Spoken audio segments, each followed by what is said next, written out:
Hello everyone, hope you're doing well. Today I thought we would go over a stream that BVVD did on the Russian side of things. Now I'll leave a link in the description to this War Thunder Reddit post. The reason why I've inverted all of the colors is because my eyes are feeling incredibly sensitive recently, and basically this color here, the white, is just doing my absolute head in. So instead of just having a full screen of white, I've inverted it. Thank you to Nito for helping me out with this, but basically we're going to go through the translated part. As always with these things, remember that the translation might be a little bit different from what BVVD actually said. On top of this as well, do not take this all as fact. See these as generalities, which we'll see in the future. I think that's probably the best way of looking at it. Since obviously I don't speak Russian, I can't read Russian. I do have some mates who are Russian, but the main thing is I'm relying on flying as God for the translation here. So let's go through the points. Let's see what's talked about. Seems like it's mostly around the modern day stuff and also some new mechanics that they're thinking about, which to me sounds really fun. So the first point is radar and indication will be modified. This doesn't say if it's going to be made more accurate or less accurate. It just says it's going to be modified. But one of the things that I'd personally like to see is on the high tier radar, let's call it, the one which tracks and also gives you a lead indicator. One of the problems I'm personally having is that the lead indicator is jumpy as all hell. Very similar to the lead indicator back in the day. It feels like you are at 200 to 300 ping while using it, and for me, obviously, that isn't great. It would be nice if that didn't exist. So if they're talking about modified or if they're talking about changed when it comes to how it's going to work, it'll be interesting to see these changes. But right now, I'm actually feeling that the radar is in a pretty good place. It generally works very well. I like the fact that it's not a modification. This means that everything gets its stock, which has it, and now I just want to see it expanded to more machines, which should have access to it. The next one is radar simulated with regard to their features. So radar ray of Tunguska, for example, sees vertically in the sector 20 degrees from the Earth. Now, as I showed on the dev server, there are a bunch of different vehicles which have different sets of radar. If you compare the Tunguska's radar to the P-61s, to the DO-217Ns, to the Mitsubishi T2K, these are all massively different types of radar, and I think that's really cool that they've added different features in instead of doing a blanket one. One of the things that I talked about when they initially talked about the radar was what I was worried that the Mitsubishi T2 that we have in game would have the same radar as something like a Sunderland from the British point of view, and this would mean that the Sunderland would be in quite an oppressive place, whereas the T2 might not be as good as it should be when it comes to its radar. But I'm happy to see that they have decided to, have different types of radar across the board, or at least for specific vehicles. I'm wondering how it's going to grow in the future, because I do think that as a mechanic, radar does have a lot of potential, as we've already seen when it comes to the ground and also the air. Gaijin will try rebalancing BRs and repairs more often. For the last year, there were only 3 to 4 rebalances. And this is a very key point and a very happy point. One of the things that we've talked about a lot is the fact that BRs and repair costs, normally they wait a few months after an update before moving stuff. When it comes to the economy stuff that a lot of people are wanting, they said that they are going to do an economy update, but normally they wait at least a month after any proper, major updates, so people can gold vehicles and so on and so forth. But the main thing is one of the problems we were having last year and the year before, I think the IS-6 is probably a best example of this. You have vehicles which are obviously very good at their BR. amazingly good. And it takes, if you only have three rebalances a year, that's one rebalance every 4 months. If it's 4, that's one rebalance every 3 months. That's still a long period of time for a specific vehicle to dominate, and it can feel absolutely awful to an individual player. I definitely think shortening this time to either 1 month or 1.5 months would be much better to do, but I understand that there is also this idea of flavor of the month, especially after a major update. We can already see it now with a lot of vehicles, the Leopard 205, the Mitsubishi T2, the G91YS. These, at the end of the day, might be the best vehicles that come out of, the whole update, but at the same time, it's hard to tell because of who we're playing them. So I can understand why around major updates they don't want to do a ton of rebalancing, but I do think there should be more than 3 to 4 a year. The introduction of EW is not excluded while they are considering it. So EW is electronic warfare, and in my opinion, in terms of War Thunder, this would basically be like radar jammers. So the counter to radar.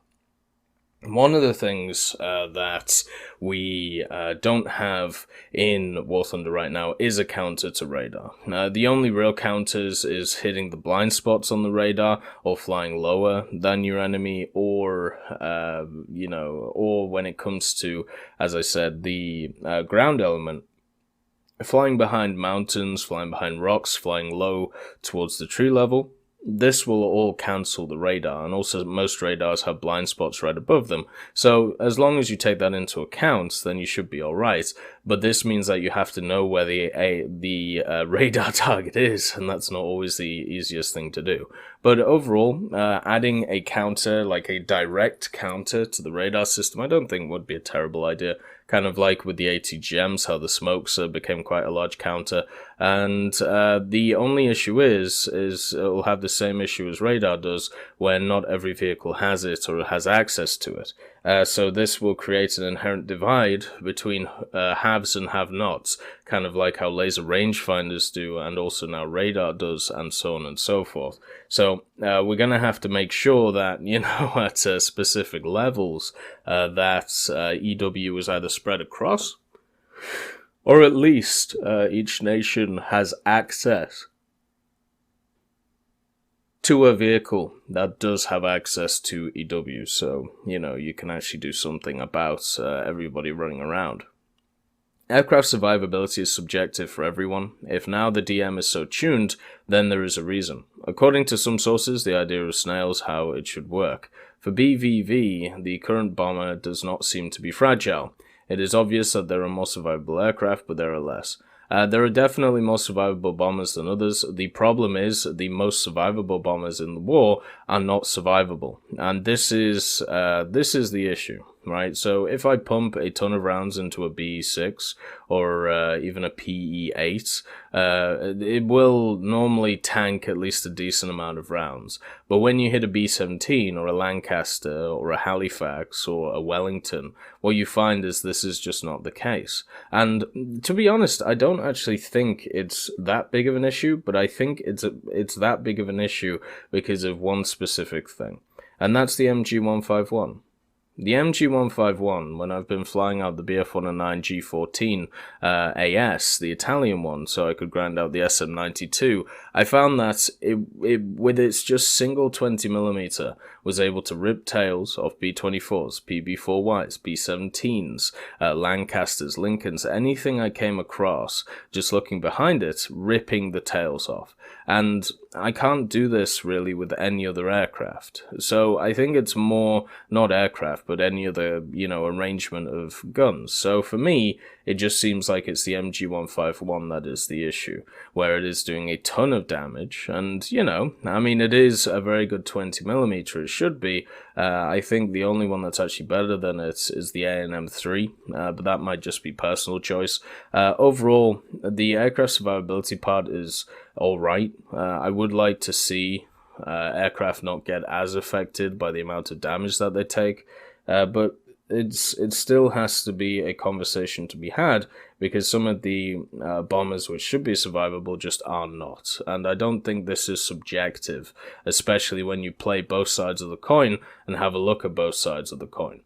The MiG-19 PT missiles, R-13Ms, were technically available, but with some restrictions on the operation, which is planned to be implemented. Right, so they're going to add in better air-to-airs, and, this makes sense. They're just going to keep going up and up and up until, you get better and better air-to-airs. The ones that they added are actually kind of interesting because they give you a different gameplay element. If you don't know, they added a new set of air-to-airs for the MiG-19 and the F-100, so now you have the faster air-to-airs which don't turn as well, and these new ones are slightly slower and they turn harder. So in different scenarios, better ones could be better, but I think everybody's just going to go with one set, which is the ones which turn a little bit better because of the nature of top-tier gameplay. I just think it's kind of a cool idea that, we do have these different options, and I'm always in favor of more secondary armament options on the majority of planes. To implement missiles with semi-active radar seeker, we need to replace some improvements in the game on the question of the introduction of missiles for the F-3D. Yeah, the F-3D, I can't remember the name of the missiles, but they're quite chunky ones. They're much similar to AS-20s or AA-20s than Sidewinders, in my opinion. But semi-active radar seeker ones does sound like a step ahead. It does sound really fun, and hopefully in the future we do start getting stuff like that. Technically, the Tunguska should be radar guided, I believe, instead of mouse guided in the game right now. And also, it would open up the ability for a bunch of other vehicles to have these radar-guided missiles. And I'm still worried about the automation idea in War Thunder, especially as we get closer and closer to the modern day when it comes to aircraft, and also how they're going to limit aircraft so they don't take over ground forces. So far, they've just done it by SP, but it would be nice to see the aircraft actually be involved instead of sat on the sideline. The next one is air bombs do not destroy houses because there are some technical limitations in destruction performance. It would have been really nice to annihilate American Desert. I was thinking about doing an intro with it, but it seems like that's not possible. We're not allowed to do that, and I'm pretty sure it's because of the collisions and the amount of instances that is happening at once. One thing that we found while testing specific maps, like, maps where you can fire constantly, automatic reload and also, jumps and stuff like that, there's kind of a critical mass of amount of instances you can have, and then the game just dies and it just closes itself from the server.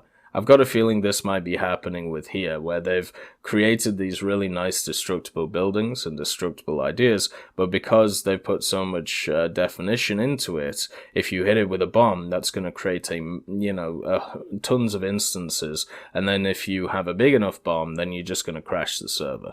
So for me, I'm guessing that's what's happening.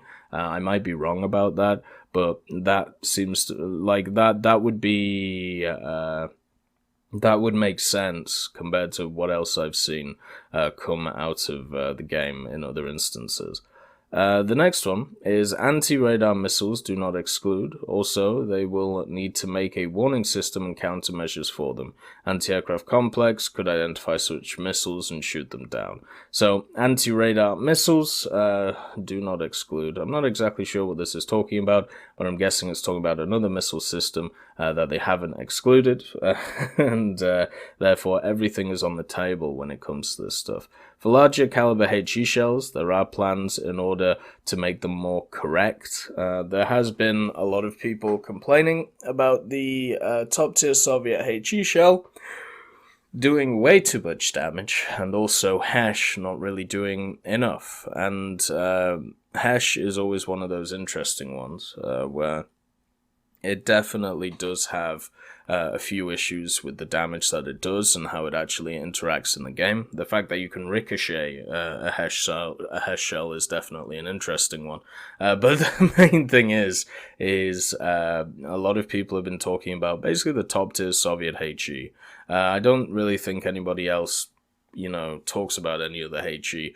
But the counteraction that I've seen a lot recently, which is kind of interesting, is instead of changing the Soviet HE, why not just give the other guns their HE that they had? And I know that, Gadget have said in the past that they use ammunition to balance the game, along with a bunch of other factors. But for me, I don't see why giving an Abrams a HE round would be such a detriment to the game, especially since the Soviets already have their HE round donking people.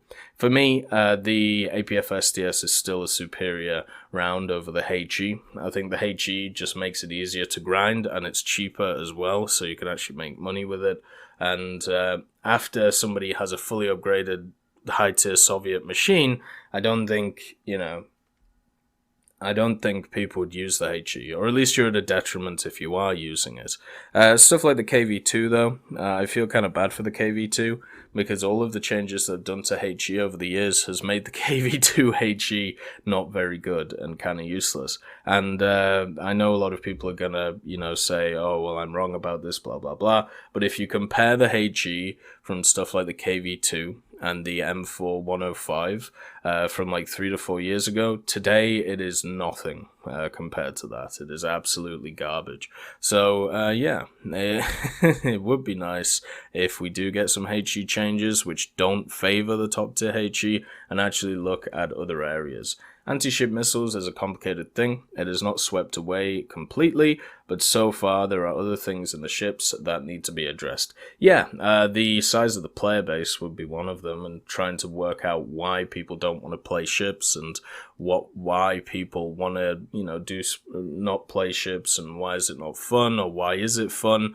Trying to work out a basis for that, and understanding that just making stuff bigger isn't always the solution. Right, just like the esports thing that I talked about a few days ago, the tournament scene, you don't make it bigger by throwing more money at it in the form of GE. It just doesn't work, because you need that initial interest there, and therefore you have to garner a grassroots interest. And for ships, this needed to be done 20 years ago, and it never happened. If you look at there are a lot of studies done in Britain and America on what people are interested in military-wise. It generally goes airplanes, tanks, and then a far distant third is Navy. And I'm not saying why that is. I'm not saying, I'm not giving judgment on, my opinion on why it is, but it just is how it is. I don't know how else to put it. So, yeah, that is something that has to be at least discussed for once. Then, anti-ship missiles, we have a few of them in the files. I've actually done a user mission looking at one of the anti-ship missiles, and we do have vehicles in the game which could launch anti-ship missiles. Technically, we're also getting to a point where, at least when we look at frigates and stuff like corvettes, you could add a bunch of them in which do have these anti-ship missiles, but I'm so worried because of the anti-ship missiles have very odd counters to them, and one of the counters, which is probably the one that we'll see the most in game, is just chucking as much ammunition at it as you can and hoping to knock it off course or hoping to annihilate it. And we have a bunch of ships in this game which at this current level cannot do that at all. So it would literally just be a one-shot, one-kill with the anti-ship missile, and it will be incredibly boring gameplay for those other ships which don't have a counter. It's kind of like it would be kind of like when 80 gems were introduced, where people didn't have to aim anymore and they could just fling something across the map, kind of like how people do nowadays with the T55AM. It's not fun to face that. It really isn't, because you have to set up, you have to aim, you have to work out how far they are, and in all of that time, you've got an 80 gem coming forward for you. Same would be for these anti-ship missiles, and the only counter would be to sit yourself behind an island, and therefore you can't get to the points, and therefore you lose the match, right? So yeah, but there are definitely other inherent issues in Naval that need to be addressed, such as the power creep issue, Some of the repair costs are getting kind of out of hand, but that's because of the power creep issue. And then the fact that we have huge holes in trees. And also, we only have 4 trees, out of... we still have 3 to go, which I'm hoping we see some information on soon. The economics updates and squadron vehicles, wait for the news. Hopefully they are soon. I have 3 vehicles in the whole game that are below 380,000 RP. I don't like grinding out 380,000 RP. I think it is kind of a waste of time, if I'm honest, especially because I'm not really interested in the modern stuff, and especially if it's 380,000 for something which isn't an MBT or isn't a main battle tank. Like, why would I grind 380,000 for a warrior, for example? Yes, I like scouting. Yes, I like flinging about in the thing. But at the end of the day, is it going to be as competitive as, let's say, a Challenger 1? Probably not. So, yeah, that's the way I see it. I hope the squadron vehicles come soon. I've had a look at all of them. I think all of them are great. I really hope... The only issue I can see so far is the Firecrest. The Firecrest, it needs to have good secondaries. And so far, looking at the model that we have on the CDK, we have room for a torpedo, we have room for bombs, we don't have room for gun pods. So if the main armament of this thing is just going to be 3 M350 cals, then... sorry, 2 M350 cals, not even 3. So 2 M350 cals. What are you going to do with it? Like, what are you going to be able to kill? So for me, the ship is looking amazing, since it's just a slightly better PR-159, which is incredibly good in the game right now. The M901 is looking fun, especially with these hull break changes, because it means that you can't just shoot the top of it and hull break it, which is wonderful. You can stick it above stuff now. And yeah, the Firecrest, we're going to have to see the secondaries and how it is. I'm personally, going to grind out the Firecrest first. That's what I would like to play. So yeah. The next one is heat now doesn't detonate on bushes, only on fences, tree trunks, and so on. So they've pretty much taken away the physical properties of bushes when it comes to heat shells. Now, I have actually talked to a few people. This isn't just heat shells that are affected. This is heat FS, HE, hash, all the stuff which used to trigger on bushes no longer triggers on bushes. So if you see a bush and you have some form of HE loaded, it ain't gonna trigger on it. And I think this is overall good for the game. There are definitely conversations that have to be had about hash, since hash is, well, it's not a detonator, but let's just say hash's impact required to... It's hard to explain this in a good way, but understand that the terminology I'm using here isn't like the standard terminology. It's just kind of like how I see it in my head. So when hash hits something, in order for it to crack and become the deadly force that it is, it doesn't need a lot of force behind it, right? Whereas heat, you still need a little bit of force to actually, crack the front so the propellant goes forward. So overall, I think hash should still detonate on stuff like bushes, but when it comes to heat, HE, and heat FS, no, they shouldn't. Overall, if they just want to do a blanket doesn't detonate on bushes, this just makes the rounds overall powerful. There is no negative to this for the rounds, it is only positive. The next one is they think about updating the appearance of a jet stream on planes. That's nice. Also, the engine flame is always been a weird one. When it comes to planes, it would be nice to see that updated. We have got a lot of graphical updates over the last year or so, which have been lovely. I mean, the last one in the last update, which was nice, was the Tunguska, the Shilka, and I believe the Gepard as well. You can actually see the ammunition coming out of the vehicle in the streams. Now, this isn't gonna, affect a ton of people's gameplay, but I like those little things. Just like how for the Soviets as well, you now have a shell ejection system for some vehicles coming out the back of the turret. That is cool, that is really cool and really interesting, and I hope they add more stuff like that, kind of like the cockpit lighting and also the engine, starting when the fire comes out of it. I like it, it's really nice. Even those little things, and yes, they don't always look the best, it is nice that they're thinking about those instead of always about the grandiose ideas, which to me makes me happy. So overall, a good little Q&A here. As I said before, take everything with a pinch of salt that we've talked about. What I like about these things is it creates good discussion points that we can talk about, but overall, just make sure to not get your hopes too high, on things. But anyway, I hope you all have a wonderful day, and I'll see you next time. I'd just like to thank Blackie for the support on Patreon.